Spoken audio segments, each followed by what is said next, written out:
출애굽기 23장 14절로 17절의 말씀이 되겠습니다. 너는 매년 3번 내게 절기를 지킬지니라. 너는 무교병의 절기를 지키라. 내가 내게 명령한 대로 아비벌의 종한 때에 이래 동안 무교병을 먹을지니 이는 그 달에 내가 애굽에서 나왔습니다. 빈손으로 내 앞에 나오지 말지니라. 맥주절을 지키라. 이는 내가 수고하여 밭에 뿌린 것의 첫 열매를 거둠이니라. 수장절을 지키라. 이는 내가 수고하여 이룬 것을 연말에 밭에서부터 거두어 저장함이니라. 내 모든 남자는 매년 3번씩 주 여호와께 보일지니라. 아멘. 맥주절을 지키라는 제목으로 맥주절에 같이 은혜를 나누게 되기를 바랍니다. 해의 인력을 기준해서 절기가 있습니다. 우리 민족에게는 정말 중요한 절기. 이날은 반드시 함께 모여서 또 기쁨을 나누는 절기. 우리가 구정의 명절과 또 추석. 그래서 사람들은 이 절기가 얼마나 좋은가 하면 한가위와 같아라. 참 이 절기가 되면은 잃어버린 마음의 여유기도 또 잃어버린 우리 사람들에 대한 이런 사랑도 회복을 합니다. 국가를 보더라도 국가의 절기가 있습니다. 우리 민족에게도 해방일이라고 하는 8.15 민족이 다시 자유를 얻게 하여 3.1절 또 이렇게 운동을 했던 걸 기억하고 또 나라를 지킨 자들을 생각하며 또 우리 6월 6일 그 현충일과 또 민족의 그 분단되는 고통이 있는 그 아픔의 6.25를 기억하고 또 나라가 만들어진 개천절을 우리가 이렇게 기억을 합니다. 왜 이렇게 우리가 이러한 기념일들을 기억을 해야 됩니까? 우리가 어떤 민족이냐? 우리가 어떤 사람이냐? 그 정체성을 살피는 것입니다. 하나됨을 다시 한번 고치시키는 것입니다. 만약에 기념일이 없다, 절기가 없다, 아마 각자가 극단적인 개인의 길로 가리라고 봅니다. 하나님께서 우리에게 이렇게 맥주절을 지키라. 하나님이 정해주신 절기가 있습니다. 오늘은 우리가 출애굽기를 통해서 이렇게 출애굽기의 말씀을 들음으로 우리의 마음속 깊이 하나님이 정해주신 이 절기의 의미, 특히 맥주절의 의미를 우리가 마음에 깊이 새기는 이런 절기가 되기를 바랍니다. 오늘 여러분 우리가 피곤한 몸을 이끌고 왔는데 저는 여러분 힘들어도 오늘 이 자리에 나온 것만 해도 이미 믿음에 승리하신 것입니다. 먼 옛날에 일화가 하나 있었습니다. 여러분 고인이 되신 정주영 씨를 잘 알죠? 얼마나 성실하고 부지런했는지 몰라요. 그러나 군부 독재 시대에 박정희 대통령 앞에 이렇게 가서 박정희 대통령과 대면할 때가 있었습니다.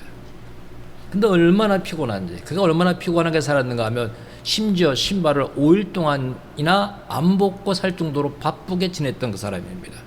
근데 그만 대통령 앞에서 그가 졸아버린 거예요. 그냥 잠을 잔 거죠. 한 3, 4분 정도. 자, 군부 독재 시절에 과연 어떤 일이 일어났겠습니까? 그러나 박정희 대통령이 그런 이야기를 했다는 것입니다. 이 사람아, 내가 미안하네. 그랬답니다. 여러분, 제가 여러분 설교를 할 때 조는 사람에게 미안합니다. 왜? 피곤한 사람 졸게 하고 있으니까. 전 여러분이 그래도 하나님의 말씀을 듣고 긍정적인 이런 믿음 갖게 되기를 바랍니다. 정주영 씨라는 책 읽어보면 많죠. 중동의 건설을 위해서 많은 사람을 보낼 때 다 부정적으로 얘기했습니다. 거기 너무 더워서 한 50도씩 올라가는데 누가 그 나라에 가서 일합니까? 세계의 모든 나라가 그 나라에 아무것도 할 수 없다고 했습니다. 그러나 박정희 대통령이 정종실을 보내면서 자네가 안 된다면 나도 포기하겠네. 우리나라에게 이런 재해가 아니네. 그러면서 한번 일주일만 가서 그 나라를 탐방하고 오라고 했습니다. 그러나 그는 갔다 와서 긍정적 얘기합니다. 각하, 거기에 충분히 일할 수 있습니다. 낮에 더우니까 낮에 다 텐트 치고 자기 하고 밤에 일하면 됩니다. 얼마나 좋은지. 그 나라는 모래가 많아서 건설하는데 건설의 재료가 땅바닥에 천지 빛깔로 쌓였다고 하는 거예요. 그럼 물은 어떻게 하겠나? 걱정 없습니다. 그 나라에 기름이 많아서 기름을 싣고 와서 그 차에 그 탱크에 물을 채워가지고 가면은 충분히 건설을 할 수 있습니다. 여러분, 약 30만 명의 우리나라에 근로자가 나갔습니다. 그때부터 우리나라가 경제가 막 살아나는 거예요. 왜? 외화를 막 버려 들어오는 거예요. 부정적인 세대에 할 수 없다. 긍정적인 생각. 아쉬운 것은 정종 씨가 정말 신앙인이었다면 얼마나 더 좋았을까 하는 그런 아쉬움이 있습니다. 저는 여러분들이 오늘 감사절을 지키라. 아니, 지금 살기가 어려운데 무슨 감사에 대한 이야기를 하십니까? 정말 그렇더라고요. 지나간 주간에 제 아는 친구 목사가 저한테 문자가 하나 왔습니다. 빅모상, 장모님이 돌아가셨다는 거예요. 거기다가 정성을 표현할 계좌번호를 딱 왔어요.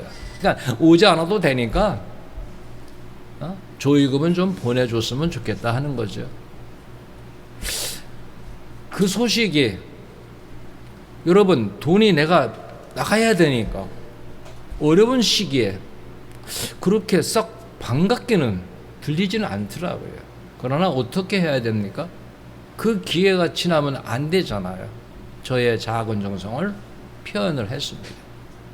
여러분, 우리가 하나님 앞에서 오늘 출애굽기를 이렇게 들어야 됩니다. 헬라어로 출애굽기는 엑소도스라고 합니다.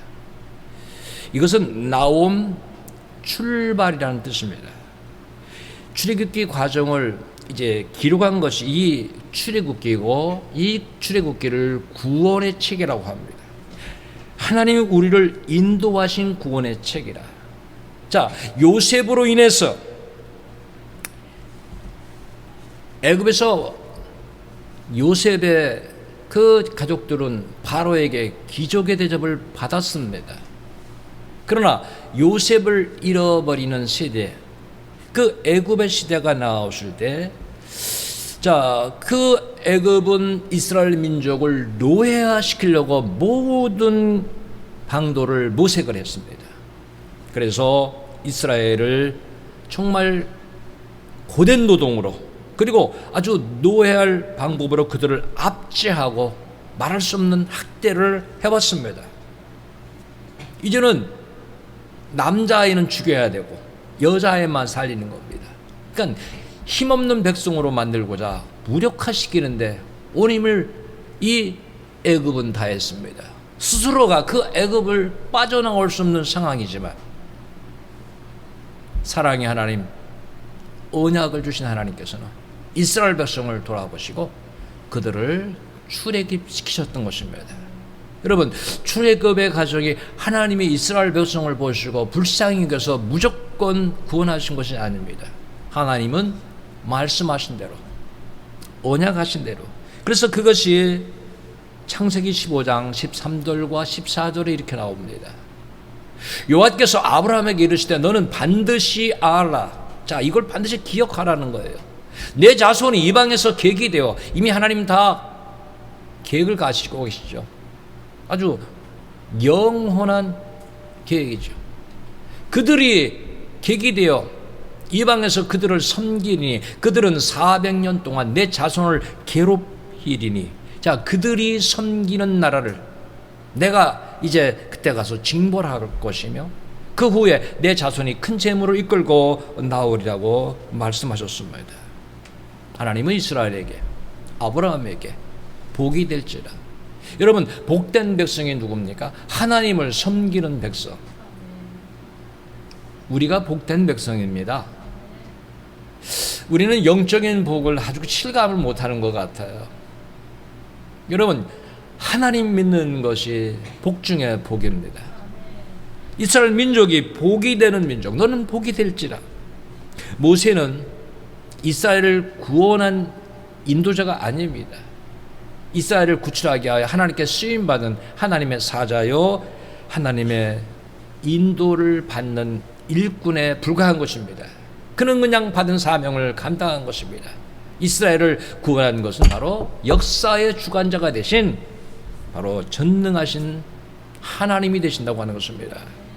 자, 출애굽 전날 밤 어떤 일이 일어납니까?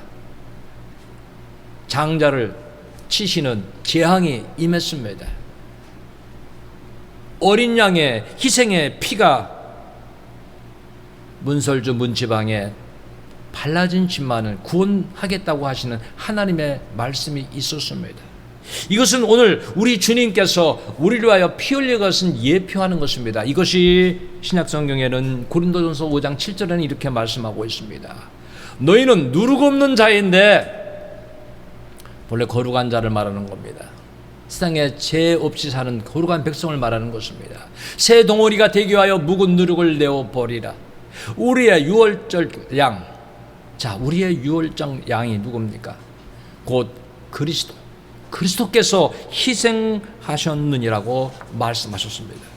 여러분, 하나님께서 이스라엘 백성을 애굽에서 구원할 때 바로 왕의 강팍한 심령은 이 10번째 재앙에 그가 그 마음을 열은 것입니다. 장자를 치는 재앙. 이 모든 장자, 짐승을 막론하고, 그리고 모든 처음 난 사람이고 모든 처음 난 것은 다 하나님께서 심판을 하셨는데 피할 수 있는 길은 오직 하나입니다. 양의 피가 발라진 집입니다. 그것이 출애굽기 12장 7절에 그 피를 양을 먹을 집 좌우 문설주와 임방에 바르라 그랬어요. 그 피를 바를 때 어떤 역사가 일어납니까? 출애굽기 12장 13절에 보면은 내가 애굽 땅을 칠 때 그 피가 너희가 사는 집에 있어서 너희를 위하여 표적이 될지라. 내가 피를 볼 때, 주님의 그 보혈의 피를 볼 때 너희를 넘어가리니, 이건 패스오버. 내가 지나가는데 죽음을 넘기는, 죽음을 너희에게 주지 않는, 정말 재앙을 넘겨버리는 이것이 될 것이니 재앙이 너희에게 내려 멸하지 않게 하리라 하셨습니다. 여러분, 유월절은요 이런 의미가 있어요. 예수님의 피와 살을 기념하는 절기입니다. 우리 신약시대에는 영적인 의미로 주님의 고난과 부활을 예표하는 것입니다. 주님을 믿을 때 죽는 자가 산다는 거예요. 영원히 산다는 거예요. 자, 하나님은 이스라엘 민족에게 정해준 절기, 그 절기 중에 첫 번째가 사실은 유월절입니다. 유월절은 무교절입니다. 우리는 주님 때문에 하나님께 나가는 거예요. 보혈을 지나. 여러분, 보혈을 지나 우리가 주님 앞에 나가는 것입니다. 믿으시길 주의 이름으로 축원합니다. 여러분, 주님의 보혈 때문에 우리가 하나님께 지금 나아가는 것입니다. 하나님의 주신 절기를 출애굽기 12장 14절은 이렇게 말씀합니다. 너희는 이 날을 기념하여.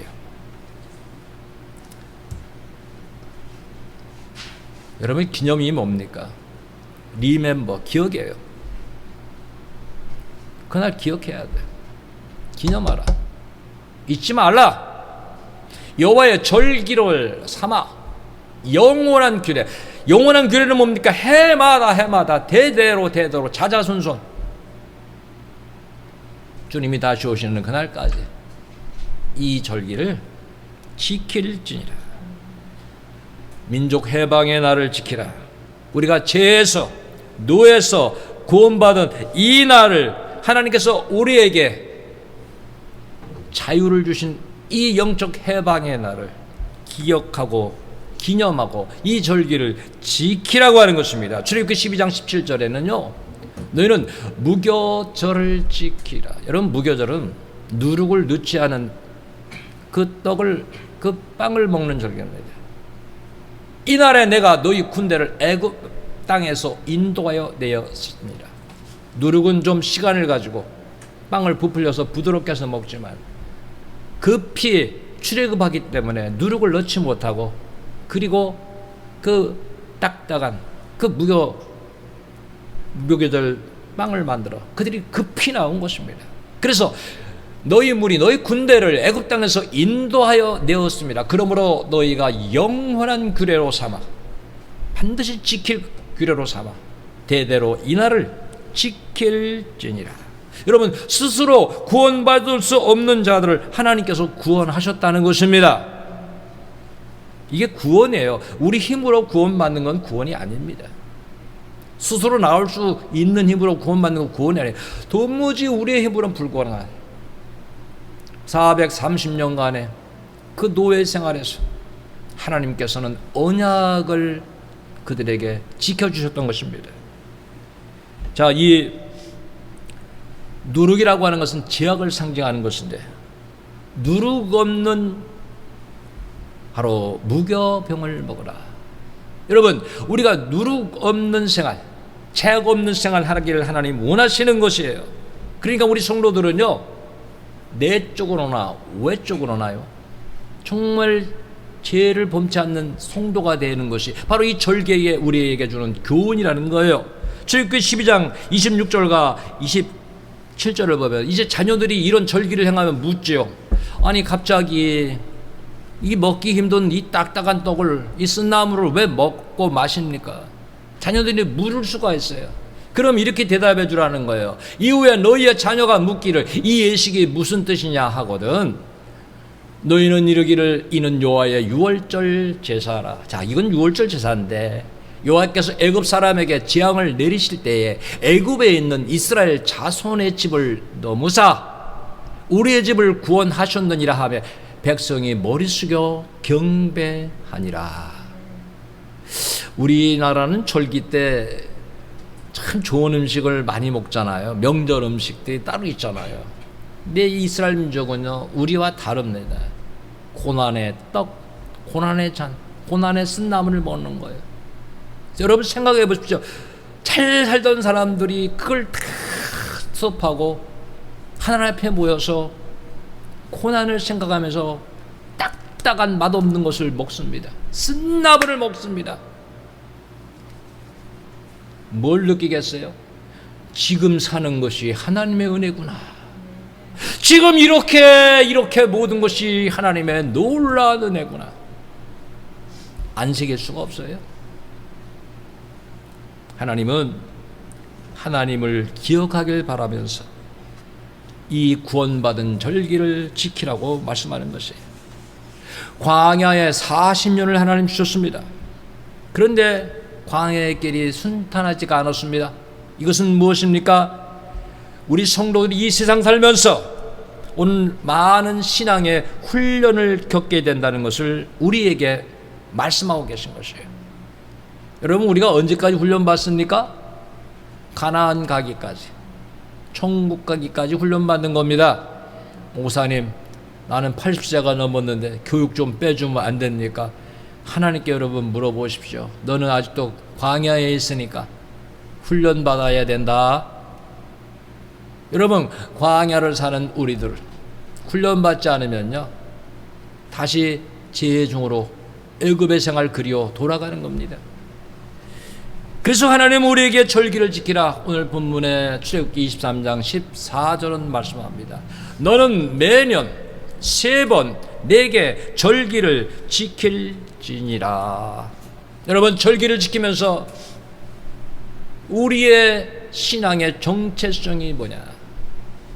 여러분, 우리는 하나님의 사람이라는 정체성, 하나님은 우리의 하나님이라는 것, 나는 하나님의 자녀라고 하는 그 신앙의 정체성을 회복하라는 거예요.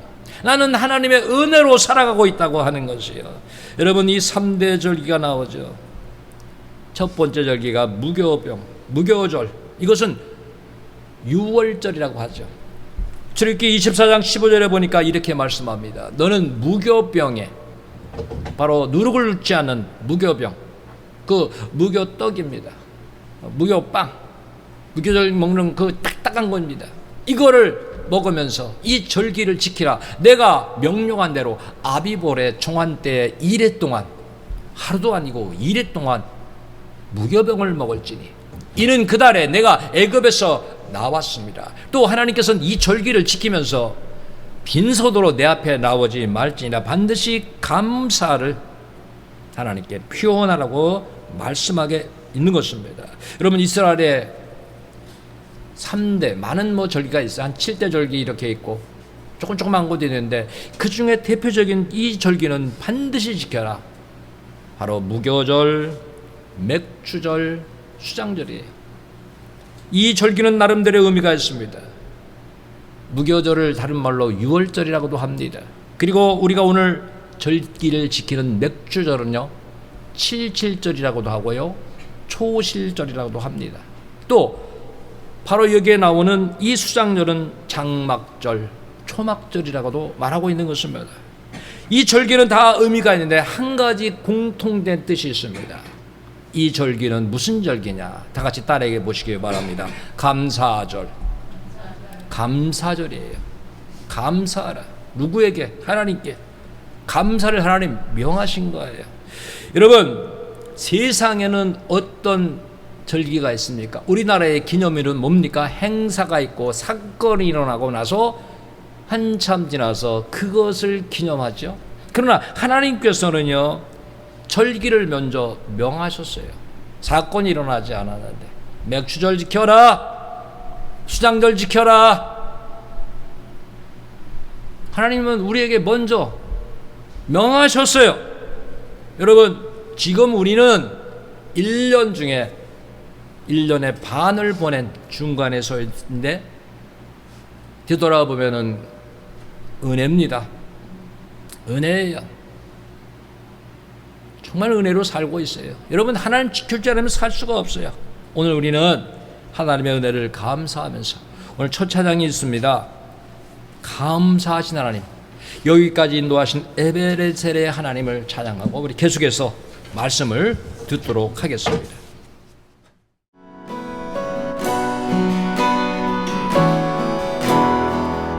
감사하신 하나님, 감사하신 하나님, 에베레셀 하나님, 살아계신 하나님, 살아계신 하나님,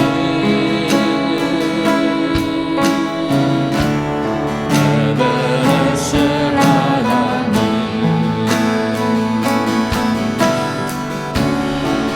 여기까지 인도하셨네.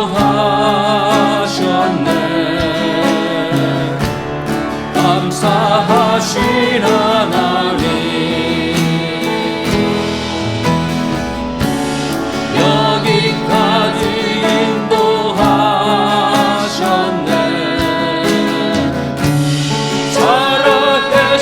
하나님,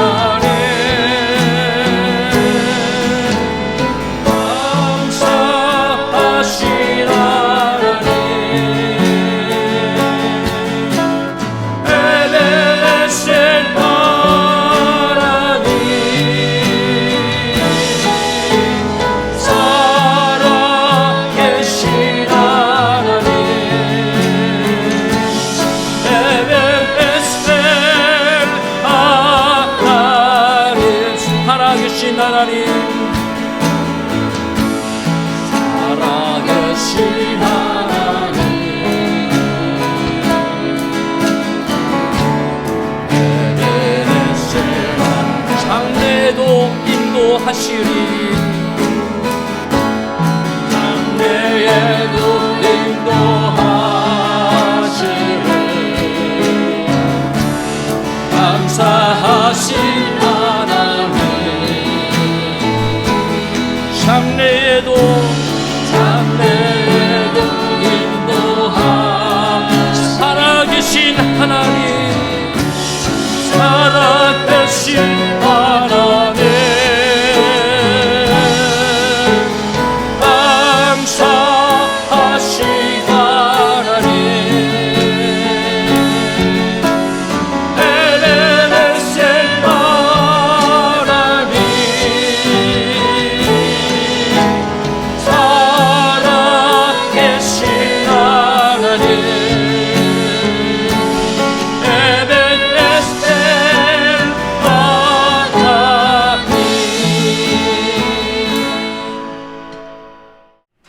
절기라는 말은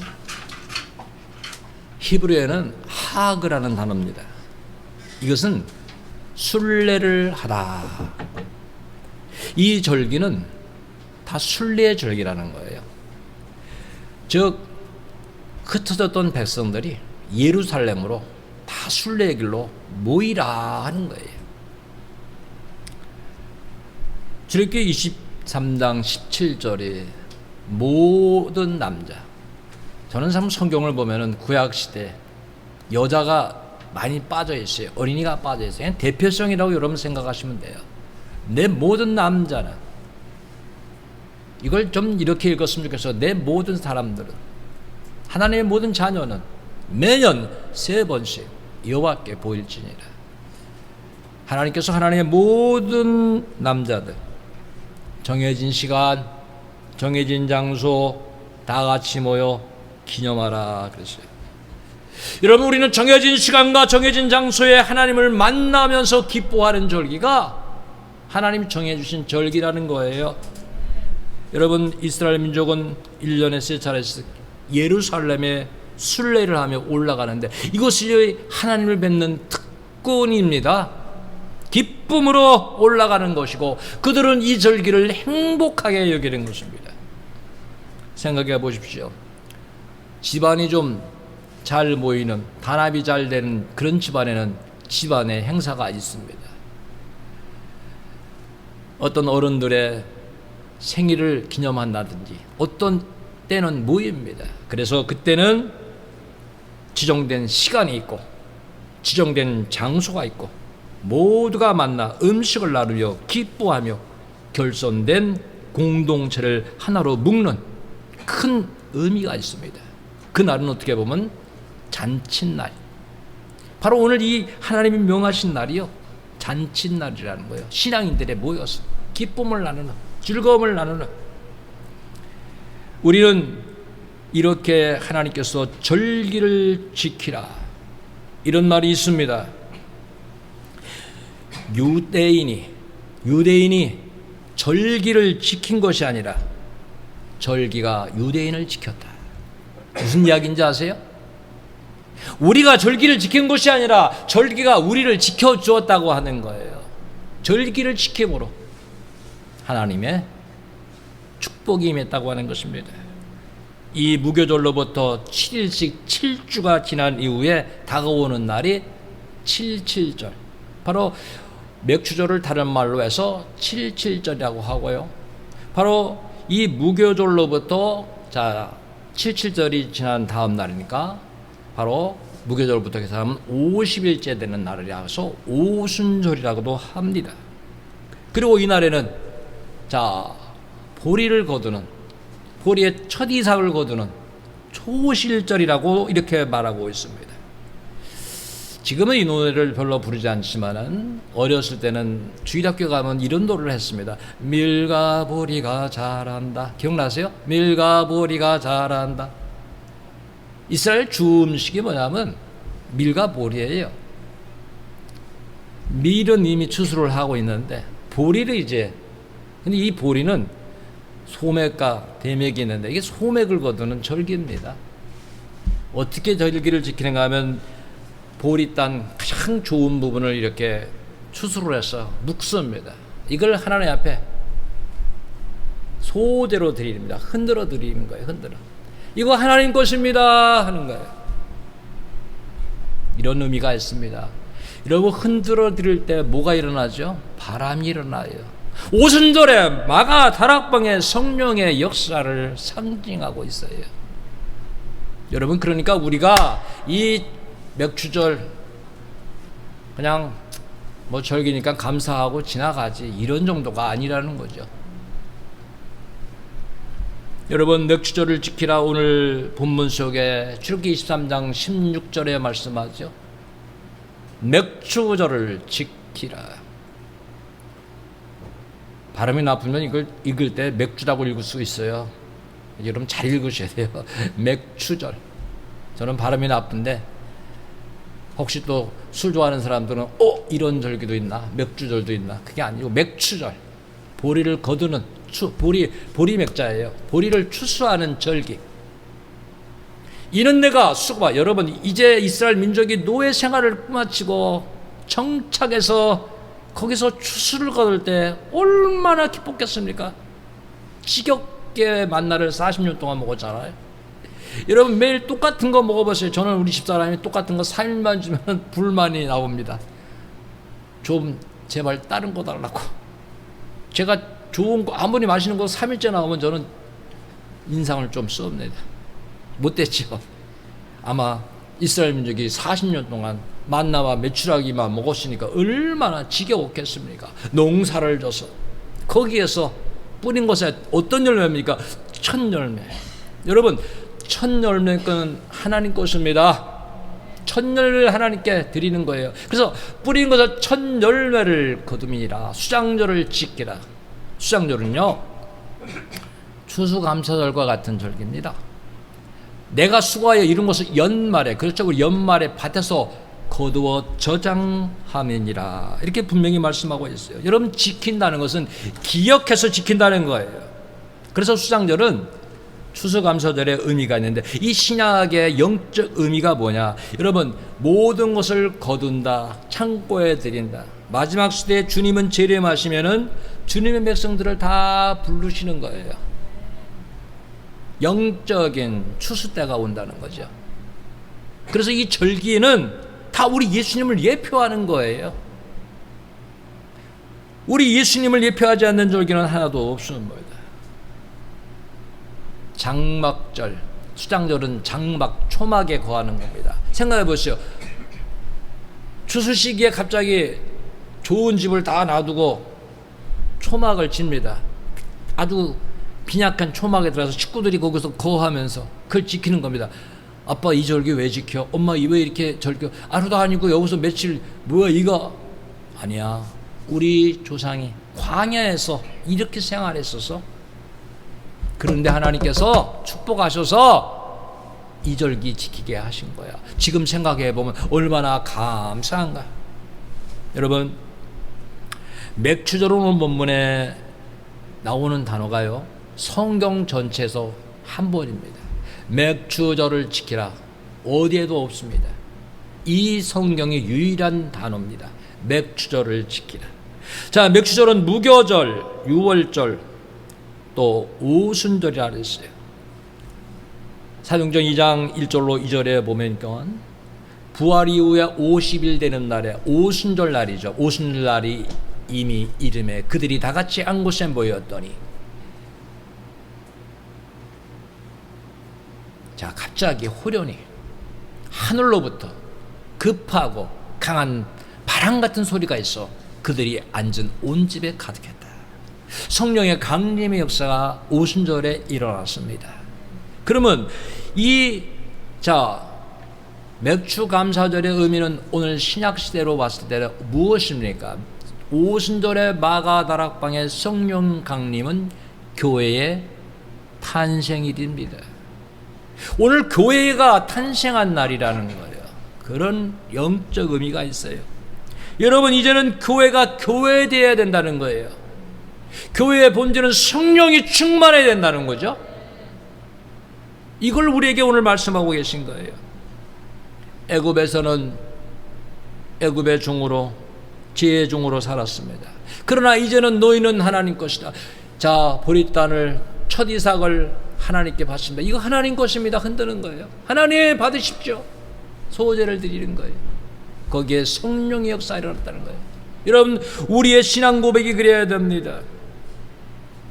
하나님, 내가 하나님의 것입니다. 나의 모든 것이 하나님의 것입니다. 이 신앙 고백 속에 성령의 충만이 임할 줄 믿습니다. 또 이 맥추절의 의미는 이런 의미가 있습니다. 이스라엘 민족이 출애굽을 해서요, 시내산에 도달할 때까지 무려 약 50일이 걸렸습니다. 참 신기하죠? 그러면 시내산에서 50일째 됐을 때 모세는 어떠한 상황이었는가? 하나님부터 십계명을 받았어요. 율법을 받았어요. 613가지의 율법. 그리고 성막을 짓는 설계도를 하나님으로부터 받은 날이 바로 이 날이라고 하는 거예요. 그러면 이날은 죄악 속에서 살았던 이스라엘 민족이 이제는 말씀대로 새롭게 다 살라. 말씀 붙잡고 살라. 말씀대로 살라는 거예요. 이 절기는 놀라운 의미가 있는 거예요. 여러분, 맥주절은요, 첫 열매를 드려야 돼요. 출애굽기 13장 2절에는 너는 태에서 처음 난 모든 것과 내게 있는 가축의 태에서 처음 난 것을 구별하여 여호와께 돌리라. 수컷은 여호와의 것이니라. 여러분, 첫 것은 다 하나님의 것이라 그랬어요. 처음 것은 하나님 것이라. 여러분, 가정의 장자들 다 하나님 것이라는 거예요. 그럼 뭐 둘째나 셋째 아니면 여자들은 나는 그럼 도대체 하나님 것 아닙니까? 아니에요. 신약시대에 우리에게 준 의미가 있어요. 야고보 1장 18절에 있어요. 그가 이런 말씀 주시고 있습니다. 그가 그 피조물 중에 우리로 한 첫 열매가 되게 하시려고 자기의 뜻을 따라 진리의 말씀으로 우리를 낳으셨느니라. 우리가 하나님의 첫 열매, 내가 하나님의 첫 열매. 여러분, 이런 고백이 있어야 돼서 첫 열매라는 신앙의 고백을 가진 자는 로마서 14장 8절처럼 살 수가 있는 거예요. 우리가 살아도 주를 위하여 살고 죽어도 주를 위하여 죽나니 그러므로 사나 죽으나 우리가 주의 것이로다. 해봅시다. 나는 하나님의 것입니다. 나는 하나님의 첫 열매입니다. 나는 하나님의 첫 열매라는 거예요. 여러분, 이 맥주제로는 하나님이 우리의 주인 되시고 우리는 하나님의 백성이고 나는 하나님의 첫 열매라는 이 신앙이 회복이 되어야 되는 거예요. 여러분, 우리가 하나님께 속한 자가 되어야 돼요. 이 신앙을 가지면 에스겔 11장 19절 20절처럼 우리의 마음이 하나님을 향하게 됩니다. 내가 그들에게 한 마음을 주어 그 속에 새 영을 부어주고, 성령이죠. 그 몸에서 돌 같은 마음을 제거하고, 자, 그동안 강팍하고 변화되지 않는 것 하나님께서 제거해 주시고 살처럼 부드러운 마음을 주어, 자, 이제는 어떻게 살아가게 합니까? 내 율례를 따르며, 이제는 따르지 않았던 율례를 따르며 내 규례를 지켜 행하게 하리니, 하나님 여기 말씀하십니다. 그들은 내 백성이 되고 나는 그들의 하나님이 되리라. 할렐루야. 여러분, 맥주절은요, 첫 열매를 드릴 수 있어야 돼요. 첫 열매는 전체를 대표하는 대표성이에요. 지금은 여러분 밥을 많이 좀 적게 해 먹죠. 집에 갔을 때 이렇게 어른들에게 항상 첫 이렇게 음식을 떠서 줍니다. 대표성의 가장 귀한 것들입니다. 아니, 나중에도 한 그릇, 저 마지막에도 한 그릇, 똑같은 한 그릇이지만 신기하죠. 먼저 한 그릇을 드리는 것, 그게 첫 열매예요. 여러분, 우리는 하나님께 먼저 드리는 신앙, 하나님 이걸 기뻐하시는 거예요. 첫 열매 회복이 있어야 돼요. 하나님의 자녀는 나의 모든 것은 하나님의 것입니다. 이런 고백이 있어야 되는 거예요. 지금 교회가 참 시대가요, 물질 얘기하는 거, 헌금 얘기하는 거 사람들이 별로 좋아하지 않아요. 제가 아마 최근에 1년을 돌아봐도 헌금을 여러분에게 설교한 적이 있나? 생각이 안 나더라고요. 그런데 오늘은 하나님께서 감사하라고 하니까 저는 말씀에 의지하여 여러분에게 말씀을 드릴 수밖에 없어요. 교회가 물질에 대해서 조금이라도 어필하면 세상은 왈가왈부할 것입니다. 자기들이 뭐 옳거니 옳지 않니 이렇게 판단하는 거예요. 그러나 우리는 은혜 속에 사는 성도들은 하나님 주신 감사의 은혜를, 여러분, 첫 열매를 드리면서 신앙이 회복이 돼야 되는 거예요. 표현하면서. 왜? 여러분, 성경은 주님 그렇게 말씀하시죠. 내 보물 있는 곳에 내 마음도 있다. 자녀가 보물로 생각하는 사람은 자녀가 보물이, 내 자신 거기에 모든 걸 쏟아붓습니다. 그렇죠? 자녀가 보물이니까. 여러분, 어떤 사람은 자기 직장이 보물이에요. 거기다 모든 걸 다 쏟아붓어요. 다른 건 다 뒤로해요. 가정도 때로는 팽개치고, 뭐 교회는 이미 멀리 멀어지고, 어떤 사람은 자기 취미생활이 거기가 보물이 돼서 거기에 모든 걸 쏟아붓습니다. 남이 어떻든 간에. 오늘 우리는 하나님 앞에서 첫 열매를 회복해야 될 줄로 믿습니다. 여러분, 오늘 교회들이 잃어버린 것이 있습니다. 첫 열매. 나는 첫 열매 드릴 기회가 없어졌으니까, 지나갔으니까 내가 드릴 첫 열매가 무엇이 있는가? 여러분 생각해 보셔야 됩니다. 우리의 첫 열매가 분명히 있습니다. 여러분, 하루의 첫 시간은 오늘 시간의 첫 열매입니다. 오늘 내가 생각하기 시작하는 그 시간, 내 생각의 첫 열매가 있고요. 우리 하나님 주신 그 첫사랑이 있어요. 첫 열매, 그거 회복해야 되는 거예요. 제가 어떤 목사님의 설교를 이렇게 듣다 보니까 그 교회의 교인들이 첫 열매를 이렇게 드린답니다. 장사를 하시는 분들이 그 교회에 교인들이 많았나 봐요. 그날에 손님이 많이 오는데 첫 번째 오는 손님이 매출을 올릴 때 그 매출을 첫 열매로, 이렇게 첫 열매의 헌금함을 만들어서 매일 하루에 한 번씩 그걸 모아서 주마다 이렇게 첫 열매로 드린다는 거예요. 참, 잃어버린 것을 회복하는 첫 열매 귀하구나. 어떤 사람은 그럴 수도 있어요. 11조 드리는 것도 정말 어려운데 무슨 첫 열매를 어떻게 드리냐. 그래서 성경은 말하는 것입니다. 모든 것이 다 주의 것이다. 주님께 우리가 첫 열매를 드릴 수 있어야 돼요. 유다의 많은 요랑 중에서요, 신앙적으로 정말 바르게 살았던 그 왕 중에 하나가 히스기야 왕입니다. 종교 개혁을 행했잖아요. 그때 히스기야 왕이 역대하 31장 5절에 이렇게 말합니다. 왕이 명령이 내리자 곧 이스라엘 자손이 곡식과 포도주와 기름과 꿀과 밭의 모든 소산의 첫 열매들을, 첫 열매들을 풍성히 드리고, 거기 끝난 게 아니죠. 또 모든 것의 11조를 많이 가져왔으며, 그러니까 11조는 11조대로 첫 열매를 첫 열매대로 하나님께 풍성히 드렸다. 여러분, 우리가 이제껏 살아온 것 다 생각해 보시면 다 하나님의 은혜입니다. 하나님 지켜주지 않으면 살 수가 없어요. 사람들이요, 노인이 되면은요, 병원에 자꾸 돈을 갖다 줍니다. 그걸 크게 보면 이렇습니다. 하나님께서 이제껏 공짜로 살게 하신 거예요. 그러니까 몸이 망가지니까 이제 그거 사용료 내는 거예요, 병원에.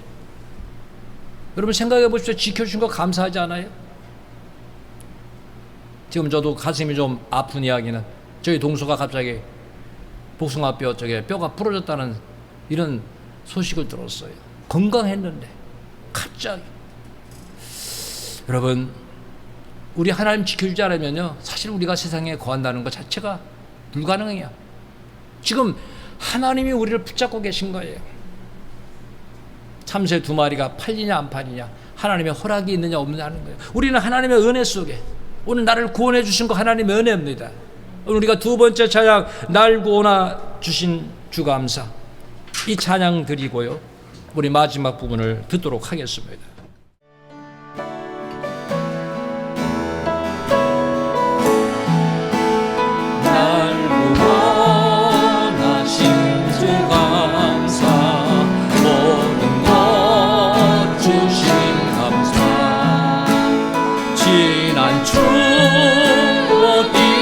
감사 주의 안에 계시네. 강림원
하나님의 명하신 절기는 다 감사 절기입니다. 여러분, 이 명하신 절기, 주님의 은혜를 기념하는 절기입니다. 신앙에는 언제나 감사가 있어야 된다는 그런 말씀이에요. 이런 말이 있죠. 약방에서 빼놓을 수 없는 것이 뭡니까? 약방엔 감초. 여러분, 감초란 말이 그 우리말 사전에 보니까 이렇게 나옵니다. 무슨 일이나 빠짐없이 끼이는 거, 반드시 끼어야 할 사물을 감초라 그랬어요. 자, 누군가 이런 말을 했습니다. 믿음, 소망, 사랑, 이것이 항상 있을 것인데, 그런데 우리 신앙인에게는 하나가 좀 더 있으면 좋겠다. 믿음, 소망, 사랑, 감사는 항상 있을 것인데, 그렇죠 여러분? 중세기의 교부 중에 크리소스톰이라는 사람이 있습니다. 이 사람은 이런 사람은 감사할 수 없다 그랬어요. 어떤 사람이 감사할 수 없는가 하면은 모든 것이 우연히 일어났다고 생각할 때 감사할 수 없다. 우연하게. 예를 들어서 이런 겁니다. 병이 들었어요. 약을 먹고 안 돼서 병원에 가서 여러 가지 처방을 받지만 치료가 되지 않았어요. 근데 어느 날 하나님을 의지하고 기도하니까 하나님께서 어느 날 회복의 은혜를 써 치료를 해 주셨는데, 그가 그때 이렇게 생각하는 겁니다. 그래, 그때 먹은 약이 지금 효과가 있나 보다. 그때 병원 다녔던 것이 지금 효과가 있나 보다. 하나님의 은혜를 우연으로 돌리고 있는 사람은 절대로 감사할 수가 없다. 또한 이런 사람은 감사할 수 없다고 했어요. 자기 힘과 자기의 능력으로 일어났다고 생각하는 자는 감사할 수가 없다. 내가 노력해서 내 힘과 내 능력으로 내가 남보다 뛰어나고 내가 남보다 열심히 해서 내가 성공했다고 하는 사람은, 내가 살아있는 사람은 절대로 감사할 수가 없다. 왜? 자기가 했으니까. 그러나 성경은 여기에 대해서 말씀하고 있죠. 신명기 8장 17절 18절에 그러나 내가 마음에 이르기를 내 능력과, 그렇죠? 내 손의 힘으로 내가 이 재물을 얻었다 말할 것이라. 내 하나님 여호와를 기억하라. 하나님 꼭 여러분 잊지 말고 기억해야 됩니다. 그가 내게 재물을 얻을 능력을 주셨습니다. 이같이 하시면 내 조상들에게 맹세하신 언약을 오늘과 같이 이루려 하시니라. 하나님께서요, 믿음의 조상과 언약하셨기 때문에 우리에게 능력을 주시는 거예요. 재물 얻을 능력을 주시는 거예요. 여러분, 감사절기 어떻게 지켜야 됩니까? 목사님 이렇게 감사절기 대단하게 그렇게 말씀하십니까? 아니요, 성경대로 돌아가야 돼요. 신명기 16장 16절 17절을 보면은 너희 가운데 모든 남자는, 자, 한 사람도 빼놓지 말라는 거예요. 모두가 1년에 3번 곧 무교절과 77절과 초목절, 이거는 똑같죠. 무교절은 유교절이고 77절에는 바로 우리가 오늘 맥주절, 초막절은 장막절, 수장절. 내 하나님 여호와께서 택하신 곳은, 하나님 택하신 곳이 뭡니까? 성전이죠. 예배당이죠. 이곳에서 모여서 여호와께 배우되, 어떻게 뵙는 겁니까? 빈손으로 여호와를 배웁지 말고, 그리고 어떻게 하나님께 감사합니까? 각 사람이 내 하나님 여호와께서 주신 복을 따라. 여러분, 어제의 복이 있고 오늘의 복이 있었습니다. 그 주신 복을 따라, 다르죠? 그 복을 따라, 자, 그 힘대로, 힘이 많은 자는, 여유가 많은 자는 그 힘대로 하나님께 드릴지니라 그랬어요. 하나님 앞에 어떻게 헌금하는 것이 좋으냐? 바울은요, 고린도후서 9장 7절에 이렇게 말씀하고 있어요. 각각 그 마음에 정한 대로. 여러분, 첫 번째 주시는 마음이 가장 좋은 마음이에요. 두 번째 계산합니다. 세 번째는 포기합니다. 하나님께서, 성령께서 주시는 마음이 있어요. 내가 이렇게 할 수 없는데 이 마음을 주셨을까? 그 마음에 정하게 됩니다. 그러나 인색함으로나 억지로 하지 말지니. 하나님은 어떤 사람을 기뻐합니까? 즐겨내는 자. 그래, 네가 망해도 감사하는구나, 흥해도 감사하고, 어렵고 힘든데도 정말 이러한 일에도 감사하는구나, 그런 사람을 하나님 기뻐하시는데, 우리가 감사 생활을 어떻게 하길 원합니까? 골로새 2장 7절에 보면 이렇게 말씀하고 있어요. 그 안에 뿌리를 박으며, 여러분 신앙의 뿌리가 있어야 돼요. 굳게 세움을 받고 주님의 말씀대로 교훈을 받은 대로, 자, 믿음이 어떻게 섭니까? 굳게 서서 뭘 넘치게 합니까? 따라해 봅시다. 감사함을 넘치게 하라. 감사함이 양망. 이것도 감사, 저것도 감사, 감사. 정말 우리 그렇게 살고 있습니까? 감사함을 넘치게 하라. 주님은 10명의 문둥병자를 고쳐주셨는데 한 명만 돌아와 감사할 때 9은 어디 있느냐? 저는 이걸 반대로 봤어요. 너는 기껏해야 10가지 중에 하나만 감사했는데 9가지 그건 왜 감사하지 않느냐? 그렇게 묻는 것 같아요. 여러분, 감사는 이런 것이 있어요. 감사는 분명히 하나님께 우리가 받은 걸 은혜를 표하는 거예요.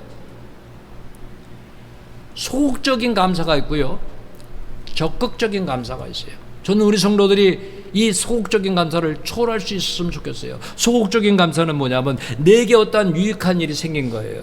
좋은 일이 생긴 거예요. 이익된 일이 생긴 거예요. 그러면은 그 사람이 감사를 하는 거예요. 그게 소극적인 감사예요. 이 감사는 자기가 감사를 정해놨어요.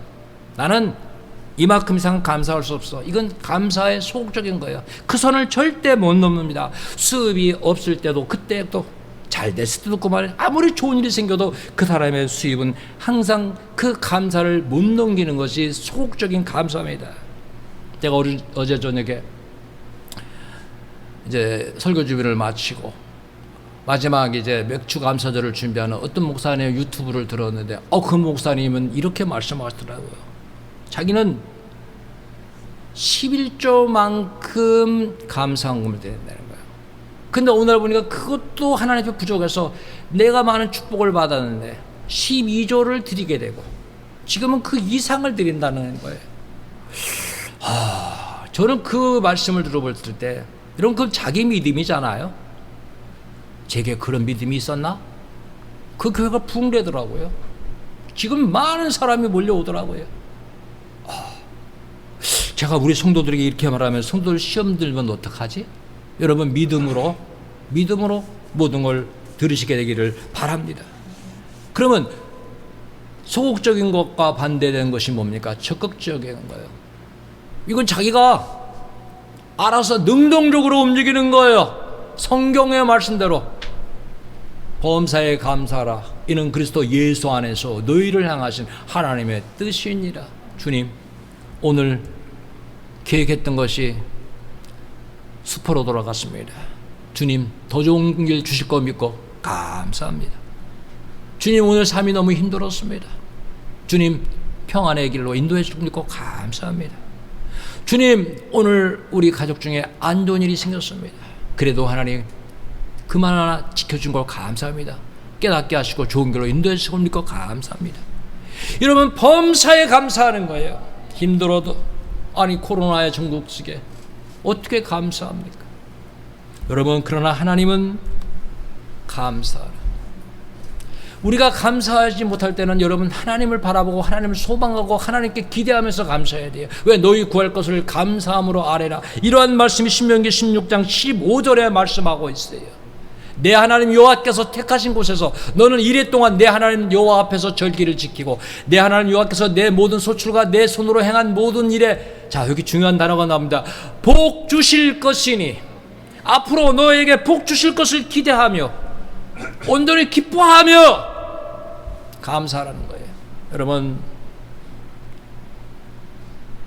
지금 감사할 수가 없어요. 왜? 지금 보니까, 남과 비교해 보니까. 그런데 하나님은 앞으로 내게 복 주실 것이니 믿음으로 여러분 임하시기를 바랍니다. 절기에는 약속이 있습니다. 신명기 34장 24절에 보니까 내가 이방들을 내 앞에서 쫓아내고 내 지경을 넓히리니 내가 매년 3번씩 여호와 내 하나님을 뵈려고 올 때 아무도 내 땅을 탐내지 못하리라. 자, 분명히 신명기 34장 24절에 이렇게 말씀하시며, 또한 이어서 출애굽기 23장 25절에 이렇게 말씀하고 있어요. 내 하나님 여호와를 섬기라. 그리하면 여호와가 너의 양식과 물의 복을 내리고 너희 중에서 병을 제하리니. 그랬어요. 하나님 지경을 넓혀주시고 원수를 막아주시고 병마를 막아주시고, 어떻게 보면 이 땅의 병마는 하나님을 잊어버린, 감사를 잃어버린 징계가 아닌가도 생각이 됩니다. 여러분, 죄악에 거할 때 하나님은 결코 그냥 두지 않습니다. 그러나 하나님을 향할 때, 감사가 회복될 때 이렇게 약속하시고 계신 것입니다. 여러분, 사람들은 이상하죠. 번성할수록, 잘 될수록 하나님께 감사하고 하나님께 가까이 해야 되는데 그렇지 못할 때가 얼마나 많은지 몰라요. 신앙생활은 분명히 하나님 우리가 기도하기를 원하시고 계십니다. 감사하기를 원하며 정말 말씀 읽으며 하나님께 향하여 나가기 원하는데, 여러분, 부흥사 중에 유명한 목사님 중에 김문은 목사님이 계십니다. 그분이 그런 말씀 하시더라고요. 성도들이 얼마나 바쁘나 공사 다 망하대요. 얼굴도 볼 수 없대요. 그렇게 충성하던 사람이 사업을 축복받으니까 공사 다 망해서 너무 바빠서, 그러다가 어떻게 되냐, 그분 말씀 그대로 합니다. 공사 다 망하던 사람이 공사 다 망했다, 다 망한다는 거예요. 우리가 깨달아야 돼요. 출애굽기 23장 33절에 말씀하고 있어요. 그들이 내 땅에 머무르지 못할 것은 그들이 너를 내게 범죄할까 두려움이라. 내가 그 신들을 섬기면 그것이 너의 올무가 되리라. 이것이 무엇인가 하면, 자, 우상의 신들, 세상 사람들이 물질의 신 섬기잖아요. 물질을 쫓다가 하나님보다 그 무엇인가를 더 사랑하다가 그것에 매여 그것이 올무가 되어 영적으로 망하는 길에 빠지게 된다. 아무리 바빠도 여러분 기본적인 생활을 합니다. 밥도 먹고요, 화장실은 당연히 가고요, 가족들 챙기고요, 바빠도 틈내서 씻기도 하고, 그리고 바빠도 그 중에 잠도 자고, 바빠도 누군가에게 통화도 하고, 바빠도 자기가 확인해 보고 싶은 거 확인합니다. 왜 그러나 하나님 말씀을 멀리합니까? 저는 여러분에게 말씀드립니다. 제가 주일 이렇게 설교하고 우리 김일호 목사님과 같이 말씀 묵상을 여러분에게 드리는데, 저는 말씀 묵상을 매일매일 생수가 아닌가, 한 모금의 물이 아닌가. 여러분, 성경 말씀은 생수입니다. 생수 마시기 바랍니다. 바쁜데, 목사님도 나같이 바쁘면은 그렇게 못할 겁니다. 그게 바로 이 말 그대로 그것이 올무가 되는 거예요. 축복이 아니라 오히려 사탄의 종이 되는 거예요. 여러분, 우리가 맥주절을 지킨다는 것이 무엇인가를 알아야 됩니다. 하나님의 은혜로 산다는 것을 다시 확인하는 거예요. 맥주절은 우리가 내가 내 것이 아니라, 모든 것이 내 것이 아니라 하나님의 것이라는 것을 우리가 다시 한번 재확인하는 것이에요.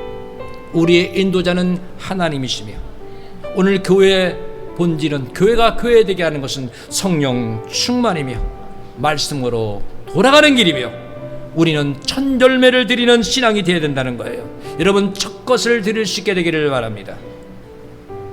여러분이 무슨 첫 것을 드릴 것인가? 하나님이 여러분의 마음에 믿음을 주실 것입니다. 그 첫 것을 하나님께 드리게 되기를 바랍니다. 여러분, 하나님께서 복 주실 것을 인하여, 하나님께서 우리에게 복 주신 사람은 그 힘대로 감사하면서 여기까지 인도하신 에벤에셀의 하나님, 우리 영혼을 영원한 세계까지 인도함을 믿고, 여러분, 하나님을 향하는 신앙, 이것이 바로 맥주절을 지키는 신앙인의 태도인 것입니다. 우리 주사랑 순도들, 이제 이 감사의 절기를, 오늘 끝났구나, 아닙니다. 해봅시다. 감사의 절기는 지금부터 시작이다. 오늘 맥주절에 여러분 감사헌금을 여러분 드렸을 것입니다. 그러나 잘못 드렸다면 이제 어떻게 하나님께 감사할 것인가? 어떻게 하나님의 기쁨이 될 것인가? 여러분, 언약의 약속의 말씀을 붙잡고 신앙의 승리자가 되기를 우리 주님의 이름으로 축복합니다. 기도하겠습니다.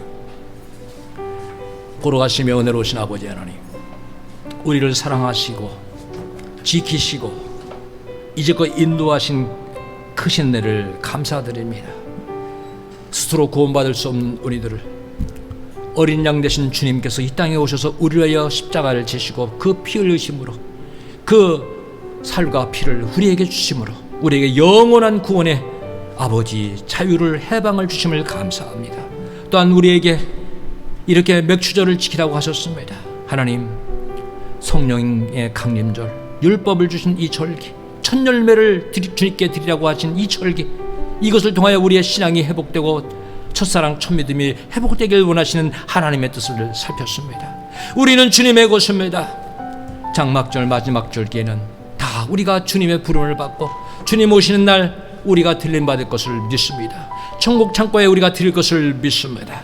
우리 모든 성도들 하나님의 절기를 바로 지킴으로 이제 우리의 삶 속에 항상 있을 것, 감사가 넘치는 자 되게 하여 주옵소서. 주님께서 약속하신 말씀대로 지경도 넓혀주시고 치료하여 주시고 모든 문제도 해결해 주시옵소서.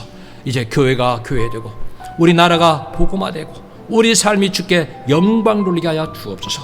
주님께 맡깁니다. 감사드리오며 예수님의 이름으로 기도하옵나이다. 아멘.